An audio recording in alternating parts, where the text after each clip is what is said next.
Olá, eu sou o Dr. Labinas e o vídeo de hoje é sobre transtorno de personalidade narcisista. Então, se você conhece alguém que tem um padrão de comportamento muito egocêntrico, muito egoísta, pouco empático, talvez esse vídeo possa te ajudar. Roda a vinheta!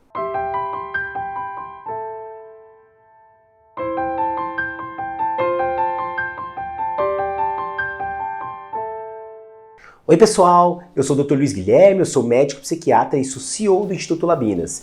E hoje o vídeo é sobre o transtorno de personalidade narcisista, um vídeo muito importante.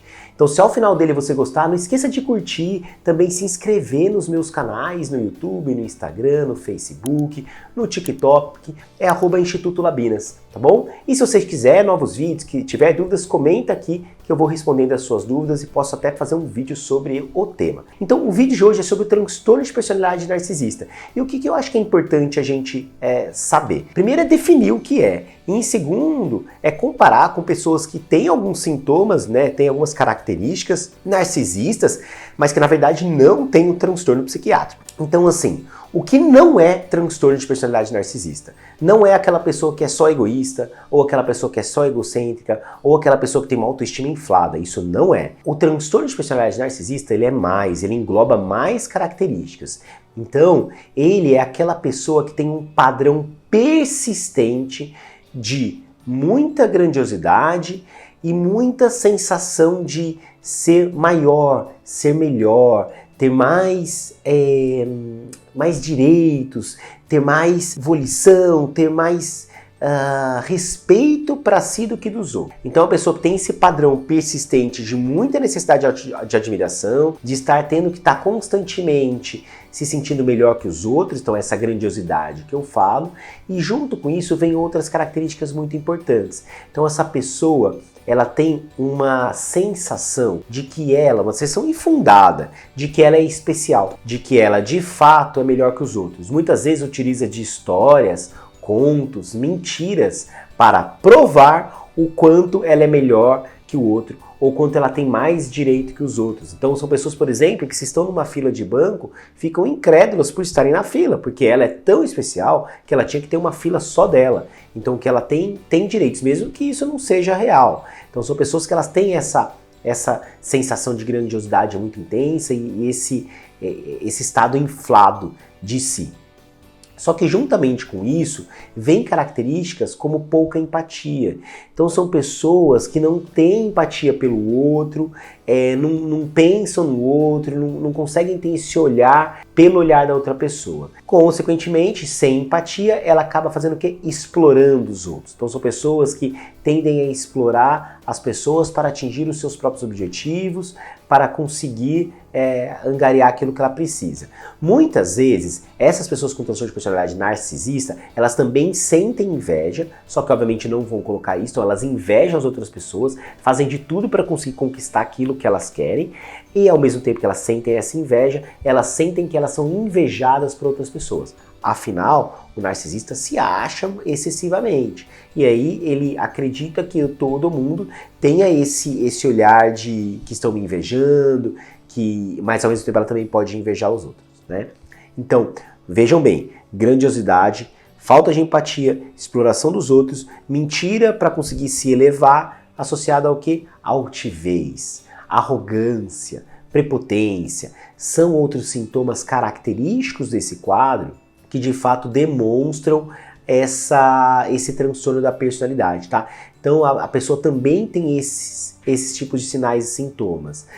Além disso, são pessoas que, por acharem que têm direitos excessivos, elas contam grandes histórias, muitas vezes mentirosas, de que elas têm poderes de influência, né? Que ela tem condições de influenciar pessoas, de que elas conhecem pessoas influentes, de que elas têm um viés político e também muito influente, ou de que ela tem um viés social muito influente, ou de que naquela comunidade ela também tem mais influência do que o outro. O que eu quero que vocês percebam é que isso vai fazendo um diagnóstico do quadro. Diferentemente de uma pessoa que é arrogante. Então tem gente que é arrogante, é altiva, mas que tem uma certa empatia, não explora constantemente os outros, não tem uma questão de não ter um olhar pelo outro. Então assim, às vezes tem pessoas que têm características, por exemplo, uma pessoa com uma autoestima elevada, a pessoa se sente muito bem, ela sente que ela tá bem, ela sente que ela é boa naquilo, mas nem por isso ela não tem empatia, nem por isso ela tem uma convicção de que ela é melhor que todo mundo, que ela precisa explorar todo mundo, que ela explora os outros porque de fato ela pode, já que ela é melhor. Então não tem isso. E outra coisa, esse tipo de comportamento, eles não são esporádicos, eles não vêm em surto. A pessoa, como eu falei no começo, ela tem um padrão persistente de comportamento.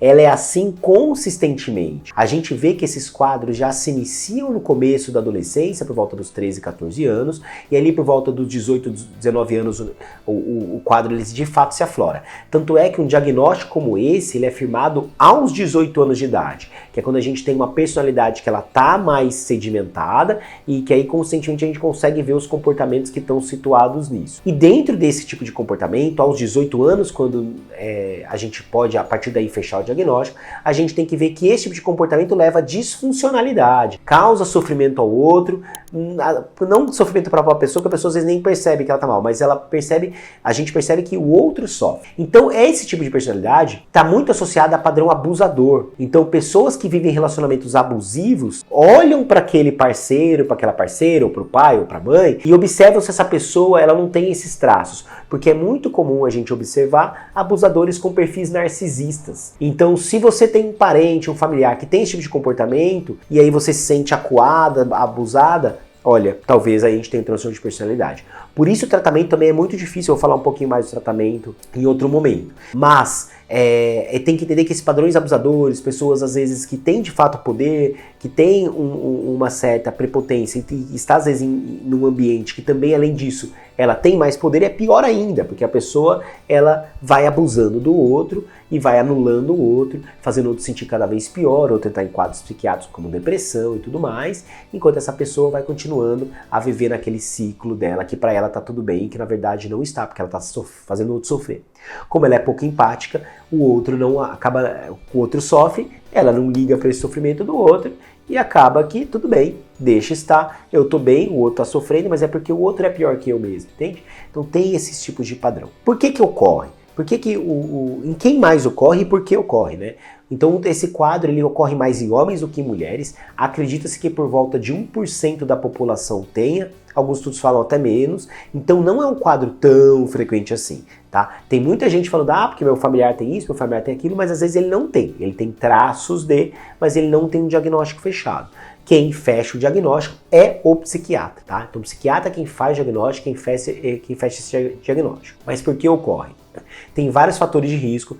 Sabe-se que pessoas que têm familiares, então se você tem, por exemplo, seu marido tem esse quadro, então tem que investigar, ver se na família não tem alguém com quadros parecidos, porque sabemos que pessoas que vivem com familiares com transtorno de personalidade narcisista têm mais risco também de desenvolverem o quadro. Pessoas que vivem em ambientes que também têm outros transtornos da personalidade também têm mais risco.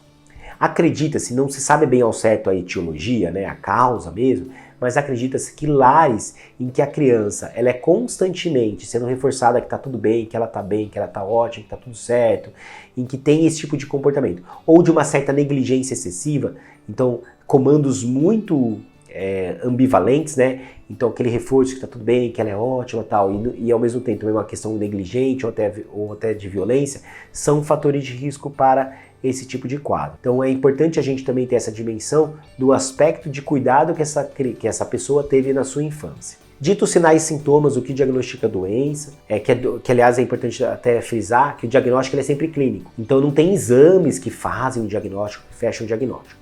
E qual que é o problema do diagnóstico em si? Que as pessoas narcisistas dificilmente elas buscam ajuda. Então o diagnóstico muitas vezes é feito baseado em relatos de outro, tá? Então o fazer a pessoa buscar ajuda é muito difícil, fazer a pessoa investigar é muito difícil. A gente muitas vezes consegue fazer um diagnóstico quando o narcisista tem outros transtornos mentais que levam ele ao psiquiatra e o psiquiatra faz diagnóstico. Então o narcisista que começa a ter uma crise de pânico, uma depressão, aí o psiquiatra entende isso e faz o diagnóstico, que também é muito difícil, porque a pessoa narcisista aceitar, entender e aceitar o diagnóstico para ela é muito difícil, entendem? Então o diagnóstico acaba ficando muito sombrio, muitas vezes não é dado, muitas vezes não chega no consultório médico, porque ele tem toda essa áurea em cima, né? Todo esse aspecto em cima que faz com que a pessoa não chegue ao médico. Quando chega, muitas vezes não aceita esse diagnóstico, quiçá o tratamento. Que aí é a parte difícil. Pessoas com esse transtorno de personalidade, elas têm muita dificuldade em aceitar tratamento, aceitar que aquilo é uma doença e mudar seu comportamento. Afinal, arrogância, altivez, sensação de que ela é melhor que os outros é uma característica que precisa ser tratada, mas é uma característica. Então essa pessoa muitas vezes foge do tratamento, não aceita e não vai.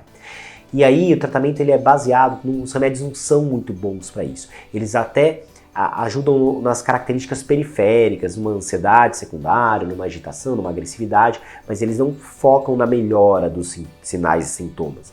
Quem faz isso é a terapia. Terapia é quem vai fazer a pessoa se reconhecer, entender comportamentos que não são legais para o outro e melhorar.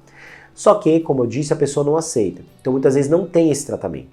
Então se você é uma pessoa que convive com alguém assim, obviamente tem formas de você tentar lidar com isso, mas muitas vezes os relacionamentos eles acabam sendo abusivos, difíceis e a pessoa tem que se desvincular. Então o que você, muitas vezes familiar, tem que entender é o quanto a convivência com essa pessoa tem sido benéfica, o quanto eu já fiz para tentar melhorar essa convivência e que não está dando certo. Então, isso é importante que você, familiar de alguém com esse quadro, tenha esse entendimento para saber qual o rumo que você vai tomar para a sua vida. E vou continuar insistindo, vou tentar ajudá-lo, vou tentar trazê-lo ao psiquiatra, falando que a nossa relação não está legal, que era legal os dois fazerem tratamento, ou já fiz tudo o que eu tinha para fazer e agora eu preciso sair desse relacionamento, quebrar esse vínculo, tá bom? Triste esse tipo de conduta, mas são algumas condutas que a gente vê na prática clínica, tá? Porque muitos narcisistas abusam dos outros, tá? Mas se o narcisista aceita, como aqui no consultório alguns aceitam e tratam e estão melhores, se essas pessoas aceitam, a gente sabe que evolui. Às vezes eu preciso dar remédio, porque a pessoa começa a ficar deprimida, já que ela começa a se dar conta de que aquilo não era tão real, aquilo que ela achava, ou fica ansiosa por essas mudanças, mas essa pessoa vai melhorar a longo prazo, tá bom? Então é importante que vocês tenham essa dimensão. Eu espero que vocês tenham gostado do vídeo, eu quis fazer um vídeo bem dinâmico para vocês entenderem esse processo, entenderem a diferença de uma pessoa só arrogante ou só com autoestima inflada, e espero que eu possa tê-los ajudado. Compartilhem esse vídeo com outras pessoas, o conhecimento ele é fundamental. Curtam também, não esqueçam de se inscrever nos meus canais, no YouTube, no Instagram, no Facebook, no TikTok. Também tem um canal no Telegram, Saúde Mental e Bem-Estar, em que eu sempre coloco temas relacionados à saúde mental, tá bom? Um grande abraço e até o próximo vídeo.